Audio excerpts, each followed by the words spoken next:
Thank you, Aksa, for the wonderful introduction. I'm humbled. Assalamu alaikum, everyone. I hope I'm audible and my slides are clear. Yes, ma'am. Okay. Yes, ma'am.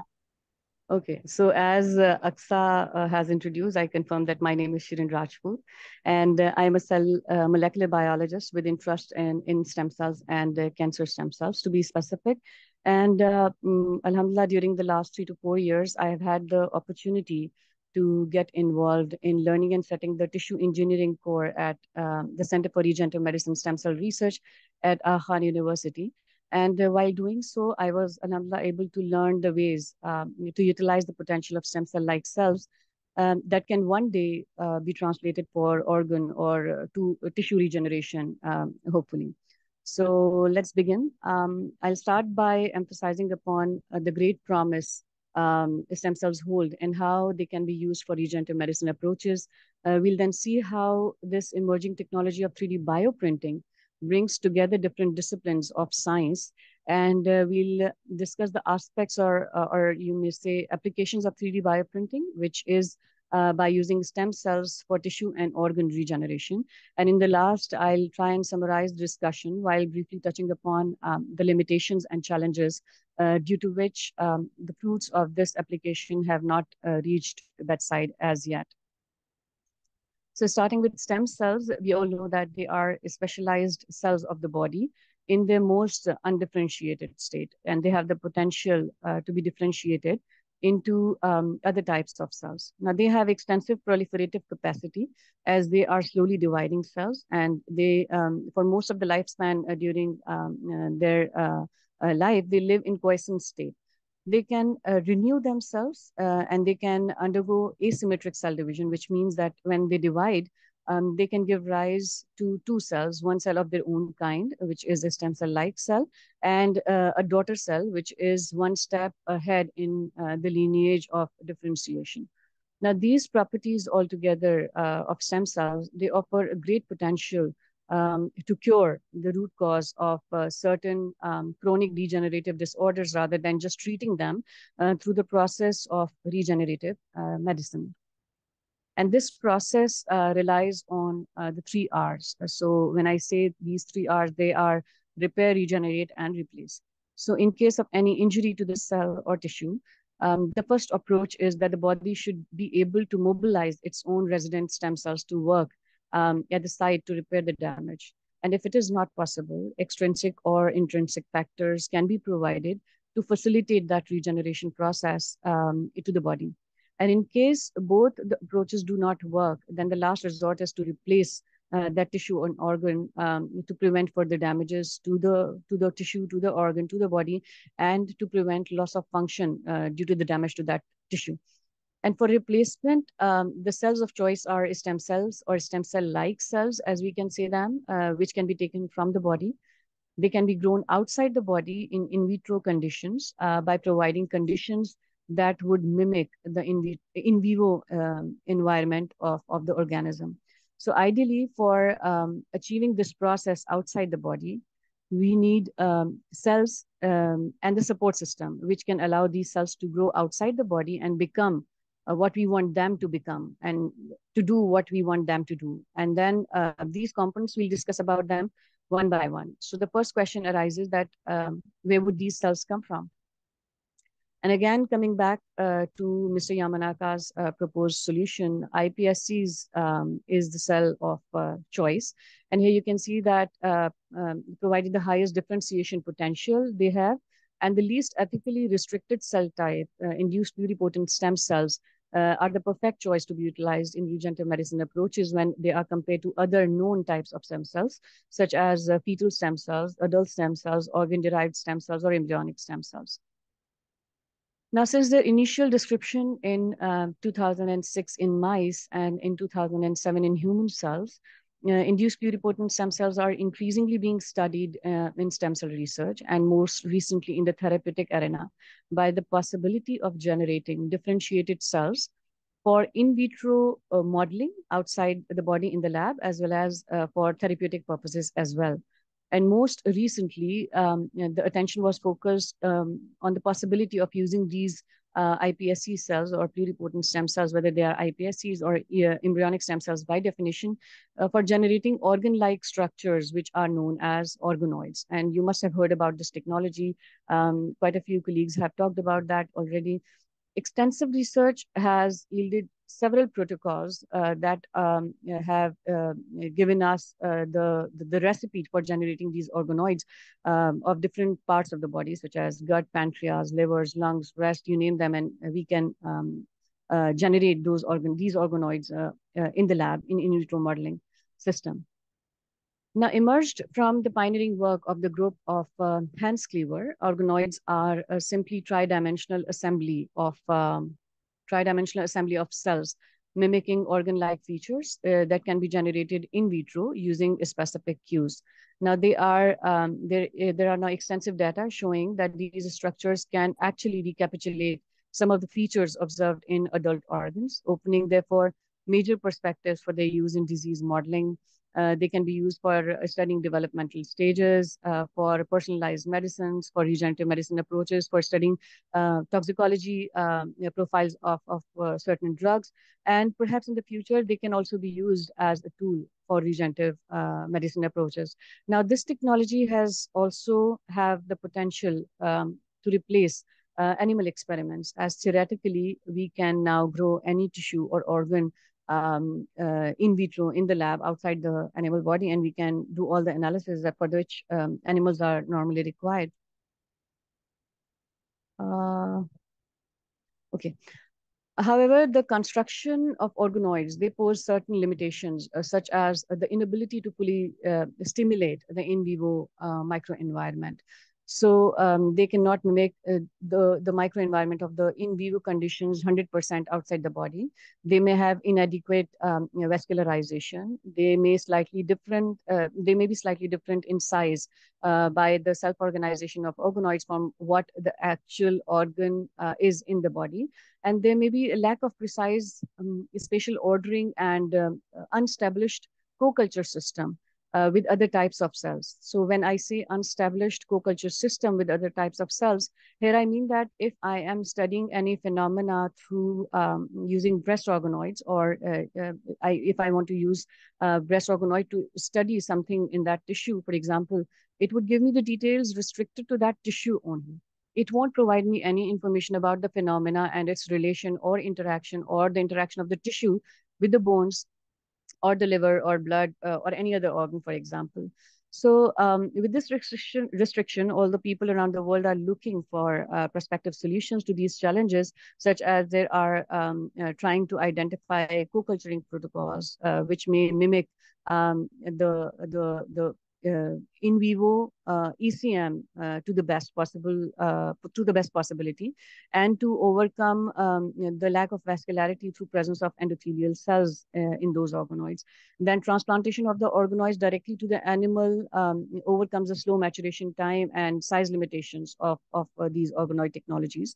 Furthermore, very recently, the term assembloid was introduced, where they are being tested to study physiological phenomena in the presence of interaction of different organoids, which are primarily from different organs. So these assembloids can be generated by using iPSCs and differentiating them to a breast organoid. And at the same time, the same iPSCs can be differentiated into a brain organoid or a lung or a liver, and they are somehow connected all together to understand the physiology and function of whatever our function of interest is in that assembloid body.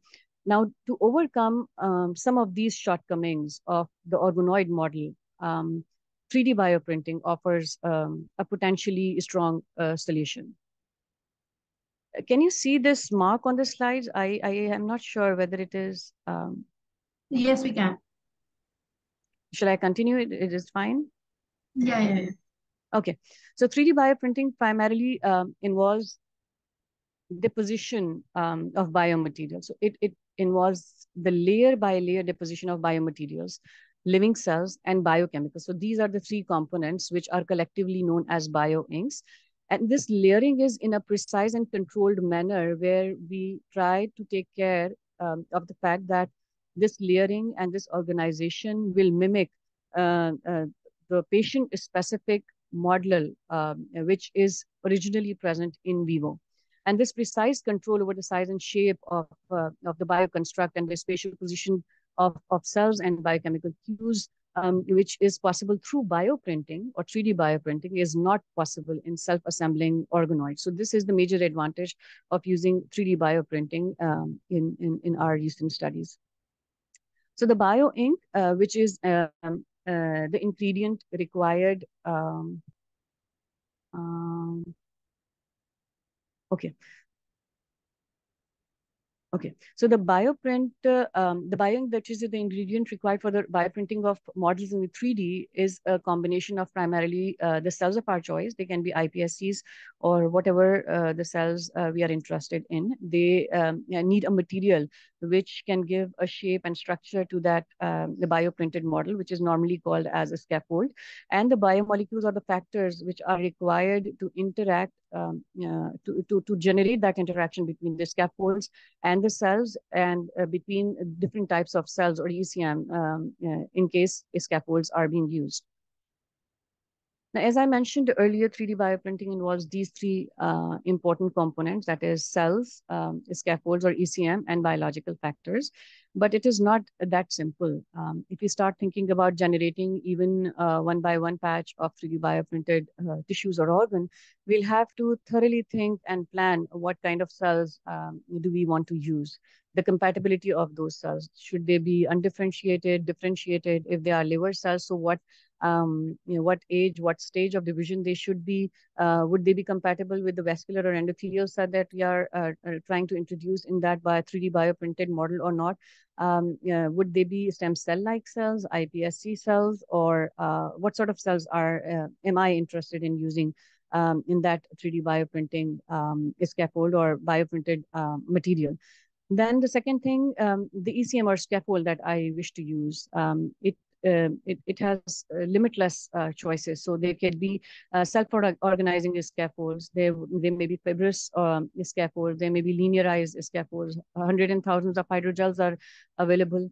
Yet the most popular approach of decellularized organ ECM structure is preference over several synthetic material, because this is a natural source of ECM and it is most near to the original in vivo ECM of the body in the species. So there are several factors to be chosen from the scaffolds also. Then what kind of factors should be used?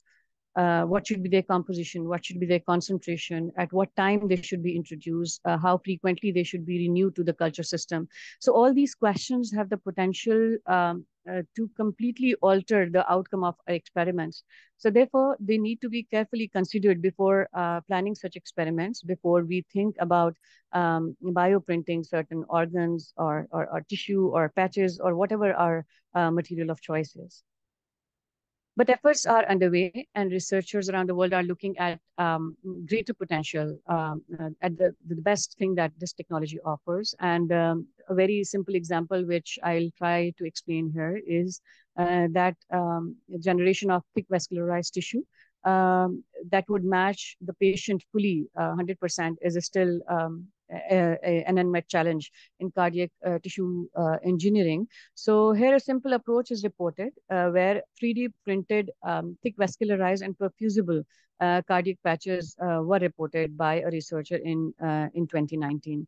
So what they did is that they took a biopsy of omental tissue from the patient, and now what they did is this was a very intelligent approach, where they used this same tissue and decellularized it and prepared a hydrogel from it. So this hydrogel or the ECM component is coming from the patient's own tissue. It has got its own native protein and all the structure. And then from this omental tissue, they extracted the cells, generated the iPSCs in the lab, and then differentiated them towards cardiomyocyte and endothelial lineage. And then by mixing them both, because as I mentioned before, bioink is required. The bioink contains three major components. One is the scaffold, which is this one. Then they need cells, which are these one, and the biological cues, which is supposedly present in this biological ECM. So they mixed these two components to generate bioink, which is exactly 100% sourced from the patient's own cells, and they use them separately by combining them separately with different hydrogels and generated bioinks to print parenchymal cardiac tissue and the blood vessels. And then this they have done outside the body in the lab under this bioprinter machine, and they have transplanted these bioprinted hearts into rat models. And on the basis of those results, there are certain limitations, but the results are on the way that they think that they are one step near to be able to bioprint a heart-like structure that can be one day transplanted into the patient. So these kind of results, and there are several other studies which demonstrate the potential of the approach of engineering personalized tissues and organs, or they can be used for drug screening in an appropriate anatomical structures where the patient is specific biochemical microenvironment can be used. Now, the message is that if we can overcome the size and complexity issue of the organ, and if we start speaking the language of the body, or that tissue or that organ, we have the potential to 3D bioprint completely compatible organs and tissues which are ready to be transplanted into the patient without any problems of refusal or any diseases or problems that are faced in transplantation cases. At AKU, the tissue engineering core was established, and we got Pakistan's first 3D bioprinter in the last quarter of 2020. We have an extrusion-based bioprinter with so we have an extrusion-based bioprinter. So there are different possibilities of bioprinting. The way the ink comes out of that nozzle is extrusion-based in our case, and it is with 3 nozzles. And we started exploring the avenue. So here, this bioprinter is trying to start printing an ear. So this color, you can see it was added to better visualize the organ that is printed in the machine. So ideally, with this 3 head or 3 nozzle bioprinter, we can use 3 different bioinks at the same time. When I say 3 different bioinks, it means 3 different ECMs, 3 different cell sources, and 3 different biological cues can be added to generate one single patch or organ or tissue with our 3D bioprinter at AKU CRM. Now, the process is a bit straightforward. What we do is normally that there are certain softwares, there are purchased versions, there are free available softwares, which we use to generate 3 models. Normally, we use CAD and Tinkercad softwares to generate these models. So once, this is a simple example of an ear, but we can also generate scaffolds of different sizes and shapes and different thicknesses. So whatever you want to bioprint in a 3D organization, we have to generate the model. There are certain models that are available online also. We can import them, we can use them. And these files are then exported to the bioprinter. It has got its own operation panel. And we can also operate it through our PC that is attached to this bioprinter. And then by giving specific instructions to that bioprinter, that the first layer would be used by the bioink that is in the nozzle 1. It will generate a certain thickness, certain style, certain dimension of that bioink. Then we'll say the filling will be done by the bioink present in the nozzle 2. It will start printing. So whatever the instructions are given for whatever the area we want to design, the bioprinter will follow it as it is. It will follow the layers, the thickness, the amount of droplet that will be printed on that object per second or at a certain area. And then by using these bioprinted, bioinks, when we generate these, when we give the command to the bioprinter, we get our desired tissue or whatever the design is in our dish in the 3D bioprinter. So it seems very simple and straightforward. However, the function which we aim to achieve through this facility is a bit complex, which is being able to generate 3D tissues and organs, which inshallah may be available one day for transplantation and for patient application. But before embarking upon this complex objective, we tried to learn through simple questions. We didn't jump into generating complex organs like heart or lungs or brain, but a comparatively simple organ, which also is not that simple, but comparatively simple, such as the skin. So we thought about skin in terms of skin healing and regeneration. And when we started looking into it, we realized that the bioinks that are required for culturing skin cells or any other cell type for 3D bioprinting, they were very expensive with the very short shelf life that was at max 3 months. And they were very expensive. Exporting them from outside to Pakistan takes a lot of time and a lot of money. And there was a compatibility concern as well. So a particular type of commercially available bio ink may facilitate the growth and bioprinting of endothelial cells and epithelial cells, but may not be compatible with mesenchymal cells. So to overcome this economical and experimental constraint, we started exploring first the natural alternatives which we could employ in place of these commercially available ECM material or bioinks for developing our own bioink. So what we did is that with baby steps, we started looking for naturally existing biomaterials that can serve as bioinks to facilitate cellular growth in vitro. And whether that biomaterial is able to support the growth of cells in a 3D environment while retaining their primary abilities or primary profile or not, and whether it has the potential to induce or impact our cells with or without the additive factors or the biochemical cues or not.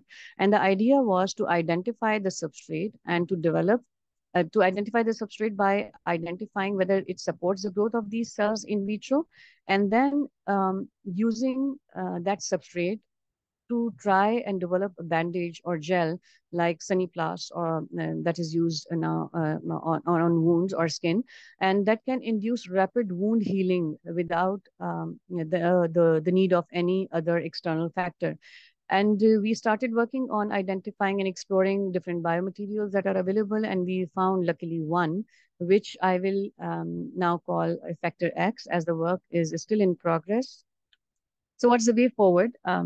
Way forward is that simply we have to test more than one biomaterial. And with these different biomaterials, we'll have to test different cell lines, which will have to test the growth and differentiation potential of normal and disease cell lines, undifferentiated and differentiated cell lines, and the effects of changes that it may induce in terms of the physiological properties of those cells or the type of organ they are extracted from. Then what is the composition of this factor X that needs to be verified and thoroughly looked into, because the identification or the components of those factors can facilitate development of further different sort of gels that may be selectively supportive towards certain cell types.